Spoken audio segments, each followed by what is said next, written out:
الله الله الله الله الله نحمده ونستعينه ونستغفره ونعوذ بالله من شرور أنفسنا ومن سيئات أعمالنا من يهده الله فلا مضل له ومن يضلل فلا هادي له وأشهد أن لا إله إلا الله وحده لا شريك له وأشهد أن محمدا عبده ورسوله أما بعد فإن خير الحديث كتاب الله وخير الهدي هدي محمد صلى الله عليه وسلم وشر الأمور محدثاتها وكل محدثة بدعة وكل بدعة ضلالة وكل ضلالة في النار.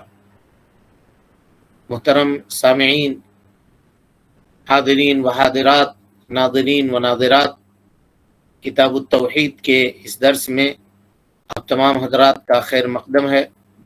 اللہ رب العالمین ہمارے اور آپ کے مل بیٹھنے کو قبول فرمائے، علم دین، علم نافع سیکھنے، اس کے مطابق عمل کرنے، اس کی دعوت عام کرنے اور اس راستے میں آنے والی مصیبتوں کے اوپر اللہ رب العالمین ہمیں اور آپ کو صبر کی توفیق نصیب فرمائے۔ محترم سامعین و سامعات، کل کے درس میں ہم لوگ ایک نئے باب کی ابتدا کر چکے تھے، باب ما جاء ان بعد هذه الامه يعبد الاوثان، اور ہم نے یہ بتایا تھا کہ مصنف رحمۃ اللہ علیہ نے اس باب کو قائم کر کے لوگوں کے درمیان پائے جانے والے ایک شبہ کو وہ دور کرنا چاہتے ہیں۔ وہ شبہ یہ ہے کہ کچھ لوگ یہ کہتے ہیں کہ نبی صلی اللہ علیہ وسلم کی امت شرک کے اندر مبتلا نہیں ہو سکتی ہے۔ یہ جتنی باتیں ہیں یہ گزشتہ امتوں کے لیے ہیں، نبی صلی اللہ علیہ وسلم کی امت نہیں ہو سکتی۔ تو شیخ الاسلام محمد بن عبد الوہاب رحمۃ اللہ علیہ نے اس باب کو قائم کیا، باب ما جاء ان بعد هذه الامه يعبد الاوثان، کہ اس امت کے بعض لوگ بتوں کی عبادت کریں گے، اللہ کے علاوہ غیر اللہ کی عبادت کریں گے، اور اس کو ثابت کرنے کے لیے شیخ الاسلام نے مختلف دلیلوں کا تذکرہ کیا ہے۔ کچھ دلیلیں جن کا تذکرہ شیخ الاسلام نے نہیں کیا ہے، ہم کل ان دلیلوں کو بیان کرنے کی ابتدا آپ کے سامنے کر چکے تھے کہ اللہ کے نبی صلی اللہ علیہ وسلم نے فرمایا، بخاری اور مسلم کی روایت ہے، اور حضرت ابو ہریرہ رضی اللہ تعالیٰ عنہ راوی حدیث ہیں کہ آپ صلی اللہ علیہ وسلم نے فرمایا، لا تقوم الساعہ، قیامت اس وقت تک قائم نہیں ہوگی حتی تسترب الیات نساء دوس علی ذی الخلصہ، متفق علیہ روایت ہے بخاری اور مسلم کی۔ ذو الخلصہ جو ہے یہ بت ہے، زمانہ جاہلیت میں قبیلہ دوس کے لوگ اس کی عبادت کیا کرتے تھے، اور ہم نے کل آپ کو بتایا تھا کہ یہ قبیلہ دوس جو ہے یہ حضرت ابو ہریرہ رضی اللہ تعالیٰ عنہ کا قبیلہ ہے، جس کے اسلام کے لیے اللہ کے نبی صلی اللہ علیہ وسلم نے دعا کی تھی، جس کی ہدایت کے لیے نبی صلی اللہ علیہ وسلم نے دعا کیا تھا، اللہم اہدی دوسا وأتی بہم، اے اللہ رب العالمین قبیلہ دوس کو ہدایت دے اور ان کو اسلام قبول کرنے کی توفیق عطا فرما، اور ان کو لے کر کے یا ان کو یہاں بھیج، ہے نا۔ تو دوس اسلام قبول کر لیتی ہے، لیکن اللہ کے نبی صلی اللہ علیہ وسلم نے یہ خبر دی کہ آخری زمانے میں قیامت اس وقت تک قائم نہیں ہوگی یہاں تک کہ قبیلہ دوس کے عورتوں کی کمر، ہے نا، ذی الخلصہ نامی بت کے سامنے تھرکنے نہ لگے، یعنی یہ لوگ ان کی کمر وہاں جا کر کے ہلنے نہ لگے۔ بتوں کی عبادت کرنے میں علماء نے مختلف توجیحات اس کے بیان کیے ہیں، کمر ہلنے کا کیا مطلب ہے۔ تو بعض لوگوں نے کہا کہ یہ لوگ سواریوں کے اوپر سوار ہو کر کے آئیں گے دور سے، تو سواری کے اوپر جو سوار ہوتا ہے اس کی کمر ہلتی ہے۔ اسی طرح سے کسی نے یہ کہا کہ نہیں، وہاں پہ اس قدر اتنا بھیڑ ہوگا کہ لوگ ایک دوسرے سے دھکی کریں گے، جس کی وجہ سے لوگوں کی کمر ہلے گی۔ بہرحال یا کچھ لوگوں نے کہا کہ وہاں پہ یہ لوگ ناچ گانا کریں گے جس کی وجہ سے کمر ہلے گی، کچھ بھی مطلب ہو، لیکن معاملہ یہ ہے کہ یہ لوگ بتوں کی عبادت کریں گے۔ اس صنم کی، اس بت کی عبادت کریں گے جس کو ذی الخلص کہا جاتا ہے. اور ذی الخلص یہ ایک بت ہے جو مقام تبالہ میں ہے. یہ ایک گاؤں پڑتا ہے چھوٹا سا، طائف سے نکلنے کے بعد یمن کی طرف جب آدمی آگے بڑھتا ہے تو وہاں پہ ایک بستی ہے، اس بستی کا نام ہے تبالہ یا تبالہ. وہیں یہ بت رکھی ہوئی ہے، موجود تھی اس زمانے میں. تو حدیث سے یہ بات پتہ چلتی ہے ہمیں اور آپ کو کہ اس امت کے بعض لوگ شرک کے اندر مبتلا ہوں گے اور جزیرہ عرب کے اندر ہوں گے. بعض لوگ شرک کے اندر مبتلا ہوں گے اور جزیرہ عرب کے اندر ہوں گے، کیونکہ قبیلہ دوس کے لوگ کہاں ہیں جی؟ عرب میں. عرب میں. اور ذی الخلصہ کہاں ہے؟ بت. یعنی ذی الخلصہ بت کا وجود کہاں تھا؟ عرب میں تھا. عرب میں تھا. ہم نے بتایا وہ مقام جس کو کہا جاتا ہے تبالہ، وہاں یہ بت موجود تھا. جو طائف سے آگے نکل کر کے آدمی جب یمن کی طرف بڑھتا ہے تو وہاں یہ بت موجود تھا اس زمانے میں، اور جاہلیت میں یہ لوگ اس کی عبادت کیا کرتے تھے. تو اس سے یہ پتہ چلا کہ جزیرہ عرب میں بھی بتوں کی عبادت ہوگی، یعنی وہاں کے لوگ بھی شرک کے اندر مبتلا ہوں گے، ہے کہ نہیں؟ جی جی.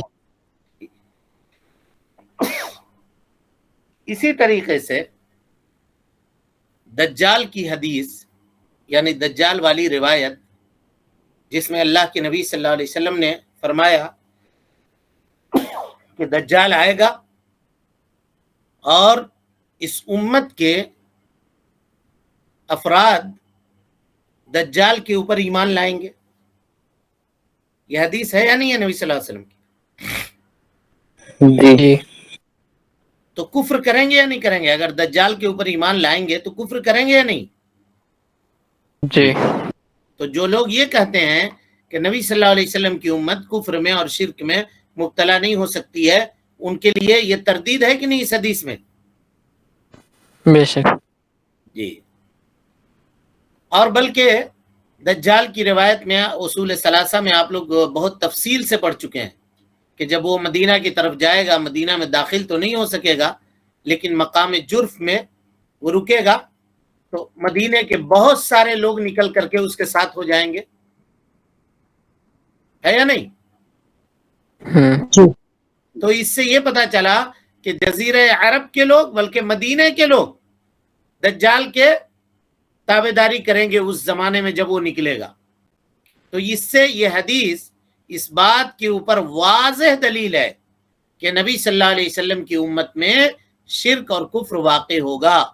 کچھ لوگ شرک کے اوپر شرک کریں گے اور کچھ لوگ کفر کریں گے، دین اسلام سے خارج ہو جائیں گے. یہ اللہ کے نبی صلی اللہ علیہ وسلم کی امت میں ہوگا. اور جو لوگ یہ کہتے ہیں کہ یہ چیز واقع نہیں ہوگا، ان کا یہ کہنا غلط ہے، ان کا یہ کہنا غلط ہے. اسی طریقے سے جی جتنی بھی فقہ کی کتاب آپ اٹھا کر دیکھیں گے، جتنے بھی محدث علماء نے، فقہا نے فقہ کی کتاب ترتیب دی ہے، ان تمام کتابوں کے اندر آپ کو ملے گا باب الردہ احکام المرتدین. اگر اس امت میں ردت، کفر اور لوگ مرتد نہ ہوتے یا نہ ہونے کا خطرہ نہ ہوتا تو ان ابواب کے قائم کرنے کا کیا فائدہ ہے؟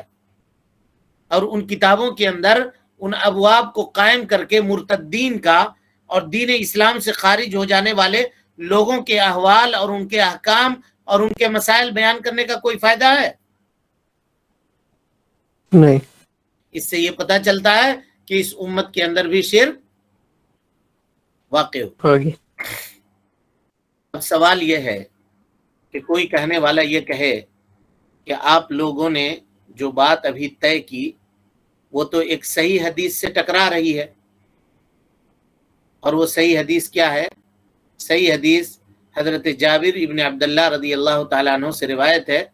بخاری صحیح مسلم کے اندر یہ روایت موجود ہے کہ کہتے ہیں حضرت جابر ابن عبداللہ رضی اللہ عنہ سمعت النبی صلی اللہ علیہ وسلم، میں نے اللہ کے نبی صلی اللہ علیہ وسلم کو یہ کہتے ہوئے سنا، ان الشیطان قد ایس، شیطان مایوس ہو گیا، ان یعبدہ المصلون فی جزیرۃ العرب، کہ جزیرہ عرب کے نمازی لوگ اس کی عبادت کریں۔ اس بات سے شیطان مایوس ہو گیا۔ وَلَكِنَّ التَّحْرِيشَ بَيْنَهُمْ، لیکن آپس میں ایک دوسرے کا فتنہ اور فساد وہ پھیلاتا رہے گا۔ تو یہ حدیث صحیح ہے، حضرت جابر بن عبداللہ کی روایت ہے، شیطان مایوس ہو گیا کہ جزیرۃ العرب میں اس کی عبادت کی جائے۔ تو یہ حدیث ابھی جن چیزوں کو ہم نے طے کیا ان باتوں سے ٹکرا رہی ہے نہیں ٹکرا رہی؟ جی پھر جواب کیا ہوگا؟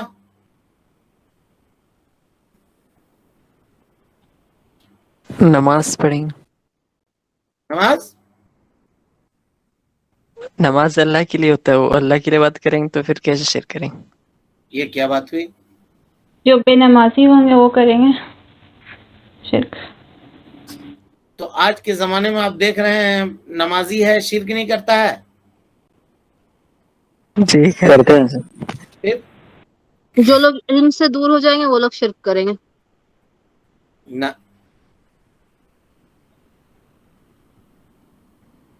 ہاں جی، اور کوئی جواب؟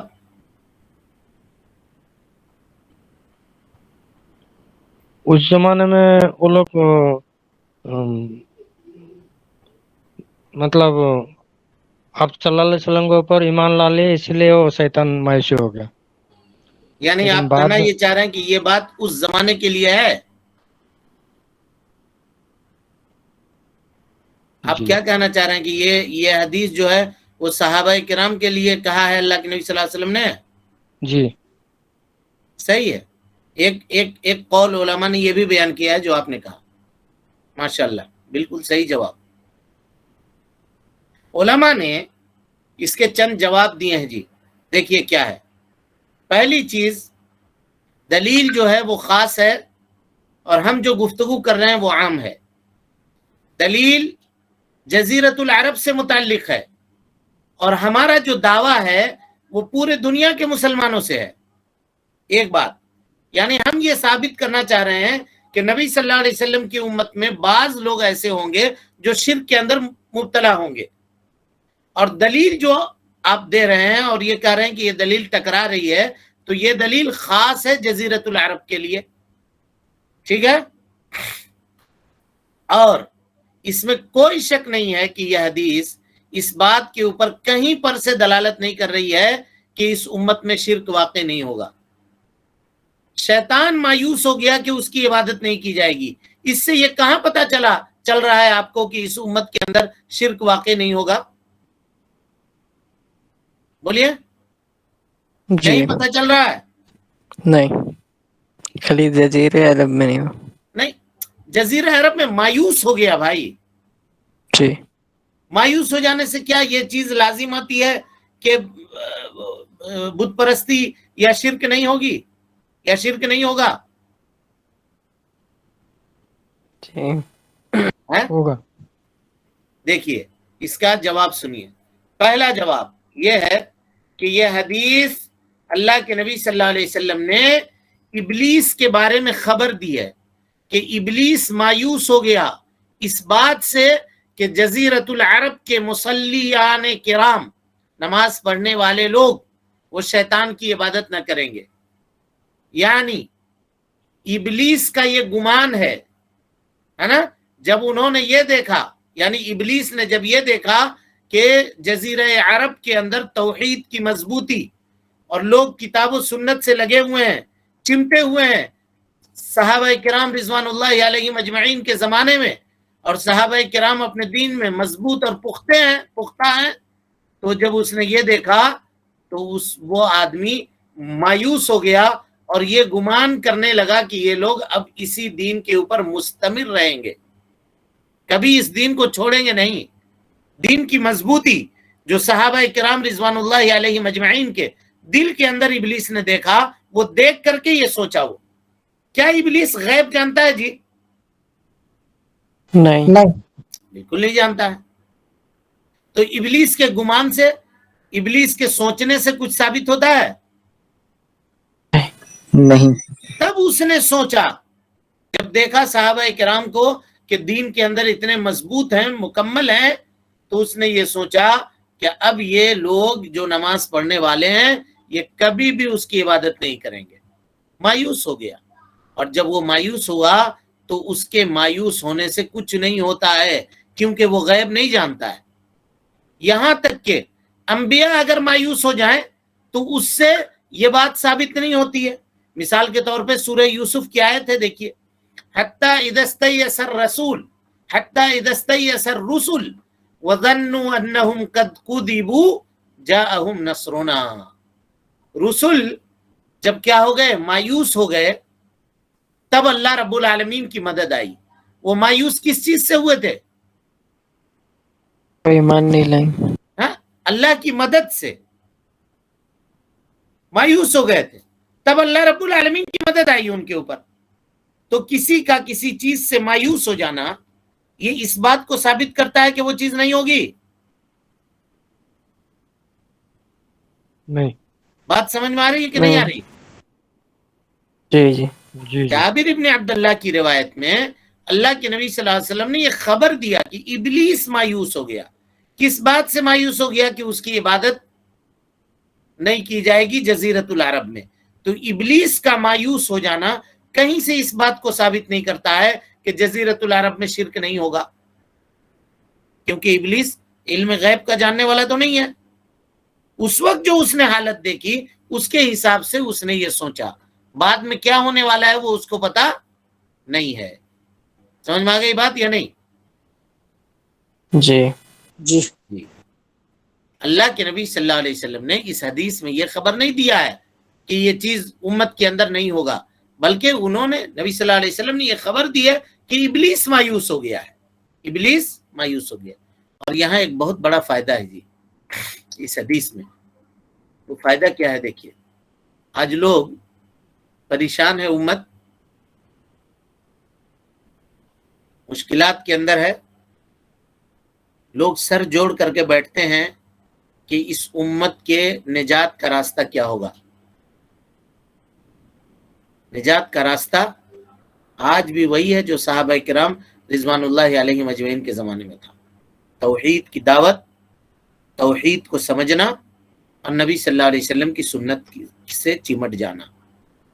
بس اگر آج بھی امت اپنے پرانے روش کے اوپر لوٹ آئے، اسلاف کرام کے اعمال کو حرز جا بنائے اور نبی صلی اللہ علیہ وسلم کی سنتوں سے چمٹ جائے اور پورے طور پر اس کو اپنی زندگی میں نافذ کر لے اور توحید کے اوپر مضبوطی سے قائم ہو جائے، تو دنیا کی کوئی طاقت اس کو کمزور نہیں سمجھ سکتی. یہاں تک کہ ابلیس بھی ان کو دیکھ کر کے پھر مایوس ہو جائے گا کہ یہ لوگ پھر کبھی بت کی عبادت نہیں کریں گے یا کبھی اس کی عبادت نہیں کریں گے. لہذا ہمارے اوپر یہ ضروری ہے کہ اگر ہم چاہتے ہیں کہ امت کی قوت لوٹ آئے، امت کی سطوت دوبارہ بحال ہو جائے، امت اپنی کھوئی ہوئی عزت کو دوبارہ پالے، تو کیا کرنا چاہیے؟ ہم کو توحید کی دعوت دینا چاہیے. لوگوں کو ابھارنا چاہیے کہ وہ سنت سے چمٹ جائیں اور اس کے اوپر عمل کریں، اور اسی طرح سے اللہ رب العالمین کی عبادت بحسن خوبی انجام دیں، نمازوں کو قائم کریں، اور دوسری چیزیں جو ہیں جو اللہ رب العالمین نے ان کے اوپر واجبات اور فرائض میں سے رکھے ہیں ان چیزوں کے اوپر وہ عمل کریں. ہے کہ نہیں؟ یہ فائدہ اس حدیث سے ملتا ہے نہیں ملتا ہے؟ جی جی یہ پہلا معنی ہوا. دوسرا معنی دیکھیے، کہا کہ اس حدیث سے مقصود یہ ہے نبی صلی اللہ علیہ وسلم کے کہنے سے کہ شرک پورے امت میں واقع نہیں ہوگا، اور اس میں کوئی شک نہیں ہے. الحمدللہ امت محمدیہ صلی اللہ علیہ وسلم پورے کے پورے لوگ شرک کے اندر مبتلا نہیں ہوں گے جی، ہرگز نہیں، کسی قیمت پہ نہیں. کیونکہ نبی صلی اللہ علیہ وسلم کی حدیث ہے، آپ صلی اللہ علیہ وسلم نے فرمایا لا تزال طائفۃ من امتی ظاہرین علی الحق لا یضرهم من خذلهم او من خالفهم حتی یأتی امر اللہ لا تزال طائفۃ من امتی، میری امت کا ایک گروہ ہمیشہ حق بات کے اوپر غالب رہے گی، توحید کے اوپر، اتباع سنت کے اوپر ہمیشہ رہے گی، اور مخالفت کرنے والے مخالفت کر کے اس کا کچھ بھی نہیں بگاڑ پائیں گے یہاں تک کہ قیامت آ جائے، یعنی اس وقت تک امت کا یہ گروہ باقی رہے گی۔ تو پتہ یہ چلا کہ نبی صلی اللہ علیہ وسلم کے کہنے کا مطلب یہ تھا کہ پوری کی پوری امت شرک کے اندر مبتلا نہیں ہوگی، بلکہ بعض لوگ مبتلا ہوں گے، بعض لوگ مبتلا ہوں گے۔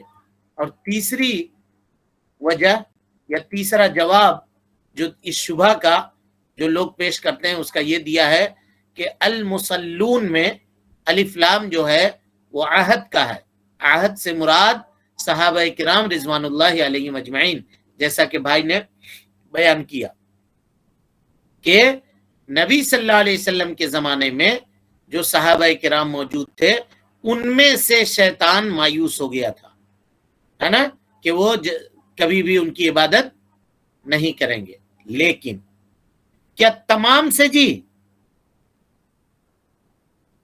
کیا اس کو اس وقت بھی عام مانیں گے اس جواب کو؟ نہیں نہیں۔ کیوں؟ اس لیے کہ اس زمانے میں بھی کچھ لوگ تھے جنہوں نے جھوٹے نبوت کا دعویٰ کیا تھا، مسیلمہ کذاب تھا، ابو الاسود دؤلی تھا، شجاع تھی، ان لوگوں نے دعویٰ کیا تھا نہیں کیا تھا نبوت کا؟ جی اور لوگوں نے ان کی اتباع کی تھی، دین سے مرتد ہو گئے تھے کچھ لوگ۔ تو پتہ یہ چلا کہ یہ حدیث اس زمانے کے لیے بھی عام نہیں ہے نا، کہ یہ حدیث نفی کرے اس بات کی کہ امت محمدیہ صلی اللہ علیہ وسلم بت پرستی میں مبتلا نہیں ہوگی۔ ہو گیا؟ جواب سمجھ گئے تینوں؟ جی ہاں جی، سارے لوگ سمجھے نہیں سمجھے؟ جی جی جی اب آئیے باب کی طرف لوٹتے ہیں۔ مصنف رحمۃ اللہ علیہ کہتے ہیں باب ما جاء ان بعض، دیکھیے ان هذه الامہ نہیں کہا، یہ نہیں کہا کہ سارے کے سارے امت، کہا امت کے بعض لوگ، کیونکہ امت مجموعی طور پر شرک سے محفوظ ہے نا، مجموعی طور پر شرک سے محفوظ ہے، بعض لوگ نکل کر کے جائیں گے بتوں کی عبادت کریں گے، شرک بعض لوگوں کے اندر واقع ہوگا۔ یہ مقصود کا پتہ دیتی ہے یہ بات کہ اس یہاں پر امت سے مراد ہے نا، ان هذه الامہ میں امت سے مراد کون سی امت ہے جی؟ نبی صلی اللہ علیہ وسلم کی امت کی کتنی قسم ہے؟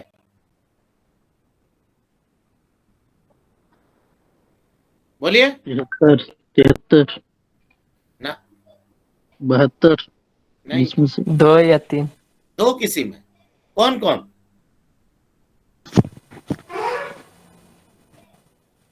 موسم کے بعد والے اور جو بھی موسم کے وقت سے لے کر آئے۔ ہاں تو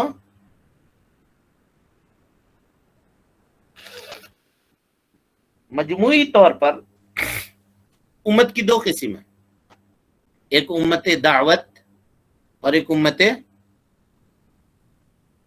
بولیے مدعو اجابت۔ مدعو اجابت اجابت امت اجابت وہ امت ہے جو نبی صلی اللہ علیہ وسلم کے اوپر ایمان لانے والی ہے اور آپ صلی اللہ علیہ وسلم کے حکموں کو ماننے والی ہے، جنہوں نے پکار کے اوپر لبیک کہا، یعنی مسلمان مومن، یہ امت اجابت ہے۔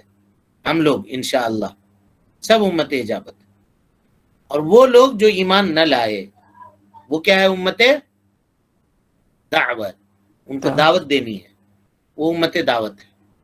اب یہاں پر امت سے مراد باب ما جاء ان بعد هذه الامہ، امت سے مراد امت دعوت ہے کہ امت اجابت ہے؟ یہ طے کیجئے۔ اجابت، امت اجابت ہے، کیونکہ حاضی کہہ کر کے اس بات کا پتہ دیا جا رہا ہے کہ وہ امت جو قریب ہے نبی صلی اللہ علیہ وسلم سے، اور نبی صلی اللہ علیہ وسلم سے قریب کون سی امت ہے؟ وہی ہے جو اجابت ہے، جنہوں نے نبی صلی اللہ علیہ وسلم کی دعوت کے اوپر لبیک کہا ہے نا. اور اس کے علاوہ جتنی امت کے لوگ ہیں وہ سب کے سب امت دعوت ہیں، جو اللہ کے نبی صلی اللہ علیہ وسلم کے زمانے میں پائے جاتے تھے، چاہے ان کا تعلق انسان سے ہو یا جنات سے ہو، اور قیامت تک پائے جانے والے لوگ ہیں. جو پکار کو قبول کرنے والے ہیں، آپ کی شریعت کو ماننے والے ہیں، وہ امت اجابت ہے. جو شریعت کو نہ ماننے والے ہیں وہ سب کے سب امت دعوت ہے. سمجھ میں آ گئی بات؟ جی. کہا یعبد الاوثان، اوثان یہ وثن کی جمع ہے، اور آپ کے سامنے بات آ چکی ہے کئی مرتبہ کہ وثن کہتے ہیں ہر اس چیز کو جس کی اللہ کے علاوہ عبادت کی جائے، چاہے اس کی تصویر ہو، چاہے اس کا اسٹیچو ہو یا نہ ہو. اللہ کے علاوہ کسی کی بھی عبادت کی جا رہی ہے وہ وثن ہے، بت ہے، چاہے کسی بھی شکل میں دنیا کے اندر وہ موجود. چلیے. الحمد لله وحده والصلاة والسلام على من لا نبي بعد، أما بعد فأعوذ بالله من الشیطان الرجیم. بسم اللہ الرحمن الرحیم. ارشاد الہی ہے: ألم تر إلى الذين أوتوا نصيبا من الكتاب يؤمنون بالجبت والطاغوت ويقولون للذين كفروا هؤلاء أهدى من الذين آمنوا سبيلا. سورہ نساء آیت نمبر 51. کیا آپ صلی اللہ علیہ وسلم نے ان لوگوں کو نہیں دیکھا جنہیں کتاب کا کچھ حصہ دیا گیا؟ وہ بتوں اور شیطان کو مانتے ہیں اور کافروں کے متعلق کہتے ہیں کہ یہ لوگ ایمان لانے والوں سے زیادہ صحیح راستے پر ہے. یہ سورہ نساء کی آیت کریمہ ہے. الم تر الی الذین اوتوا نصیبا من الکتاب یؤمنون بالجبت والطاغوت ویقولون للذین کفروا هؤلاء اهدى من الذین آمنوا سبیلا. الم تر الی الذین اوتوا نصیبا من الکتاب. اے اللہ کے نبی صلی اللہ علیہ وسلم کیا آپ نے نہیں دیکھا اوتوا نصیبا من الکتاب، جس کو کتاب کا کچھ حصہ دیا گیا تھا، کتاب کا علم دیا گیا تھا اہل کتاب میں سے، ہے نا. اور اہل کتاب سے مراد کون لوگ ہیں جی؟ آپ سے پچھلے امت، ہاں، پچھلی امتوں میں سے خاص کر کے کون لوگ؟ یہود و نصارہ. عیسائی. یہود و نصارہ. اور یہاں پہ یہ آیت کریمہ کعب ابن اشرف کے بارے میں نازل ہوئی ہے، تو اس سے مراد یہود ہیں، اس سے مراد یہود ہیں جو مدینہ منورہ کے اندر رہتے تھے.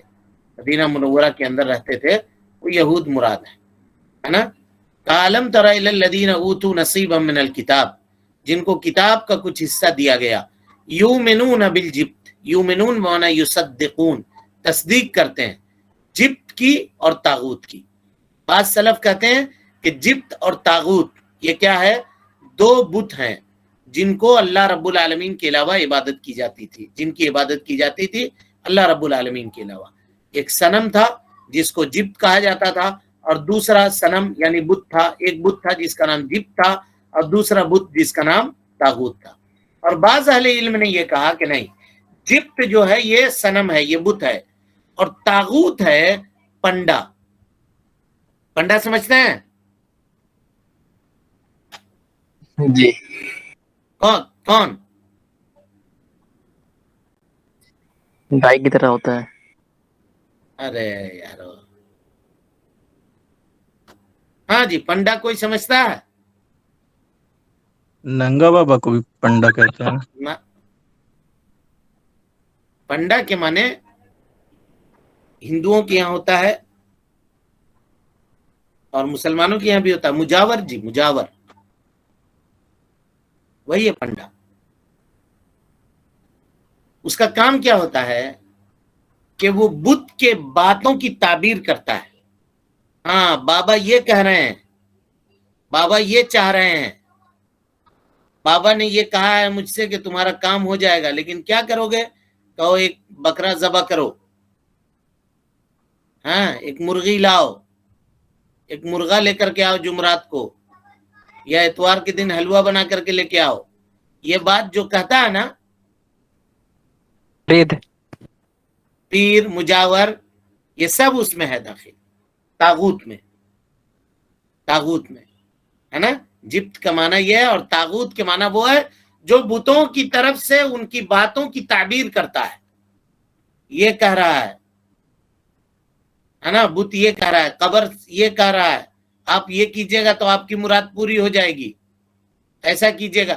یعنی جو اس بات کو ظاہر کرتے ہیں کہ بول تو ہم رہے ہیں لیکن اصل میں بات کس کی بول رہے ہیں؟ بولیے.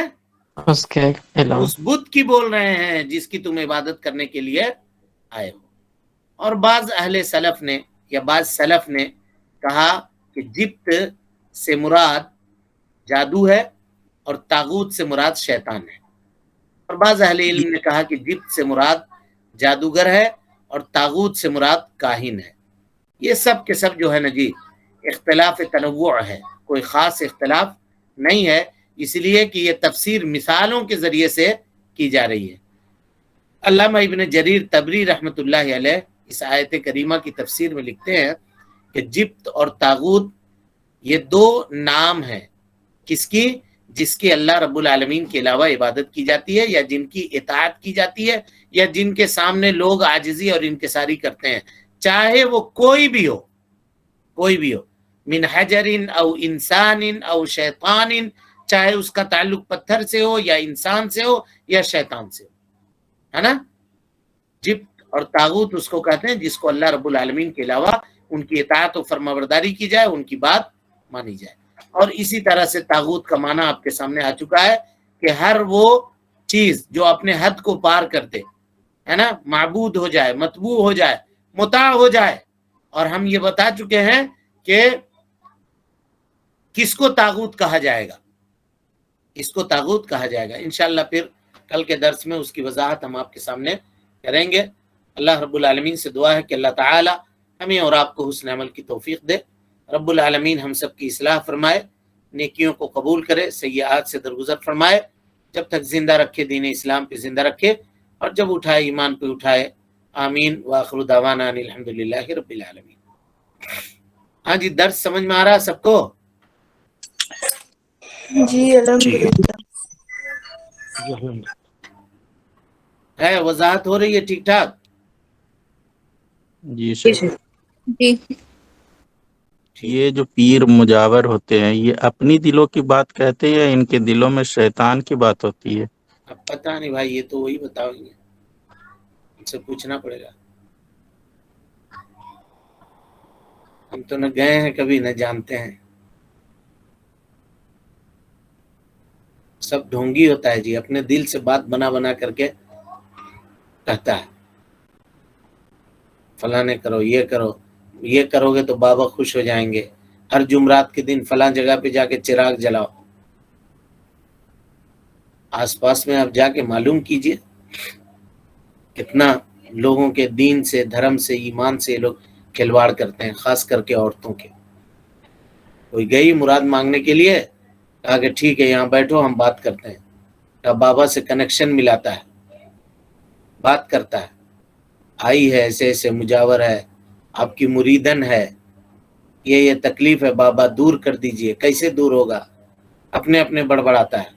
پھر خود کہتا ہے کہ بابا کہہ رہے ہیں کہ تم ہر جمعرات کے دن آ کر کے یہاں حاضر ہو اور اتنا روپیہ کا حلوہ لے کر کے آؤ، اتنا کا چراغی لے کے آؤ، اتنا پیسہ لے کے آؤ. دنیا تماشا ہوتا ہے. میرا پوچھنے کا مقصد یہ تھا کہ وہ لوگ تو گانجا پی کے خود دھوت رہتے ہیں، اس وجہ سے. اور کوئی سوال ہے کسی کے پاس؟ السلام علیکم. وعلیکم السلام. شیخ آپ نے جو ابھی حدیث بتائی جو شیطان مایوس ہو گیا حضرت جابر رضی اللہ عنہ سے، میں وہ دوسرے اصول حدیث جو میرے پاس میں یا ابو ہریرہ سے راوی ہے تو دونوں راوی صحیح ہے؟ ابو ہریرہ سے مروی ہے لیکن وہ کہاں کی روایت ہے؟ ہم جو پڑھے ہیں وہ مسلم کی روایت ہے. یہاں حدیث کا تو ریفرنس نہیں ہے لیکن یہ بک میں مطلب کچھ حدیثوں کا ٹکڑا دیا گیا تھا ایگزام میں کرنے کے لیے. ہو سکتا ہے جی حضرت ابو ہریرہ سے بھی مروی ہو کسی دوسری کتاب میں، لیکن ہم مسلم میں جہاں سے دیکھا ہے، مسلم کی روایت ہے جابر بن عبداللہ کی ہے. ایک حدیث کے مطلب مختلف راوی بھی ہو سکتے ہاں ہیں اس میں کیوں کوئی نہیں، مشکل نہیں. کیوں نہیں ہو سکتا. جی جزاک اللہ خیر. یہ رفع دین کی روایت کرنے والے 100 صحابہ ہیں، 100 سے زائد ہیں صحابہ.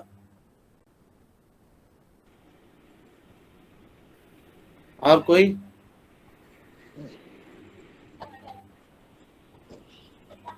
چلیں ٹھیک ہے پھر. السلام علیکم ورحمۃ اللہ وبرکاتہ. اللہ اللہ اللہ اللہ اللہ اللہ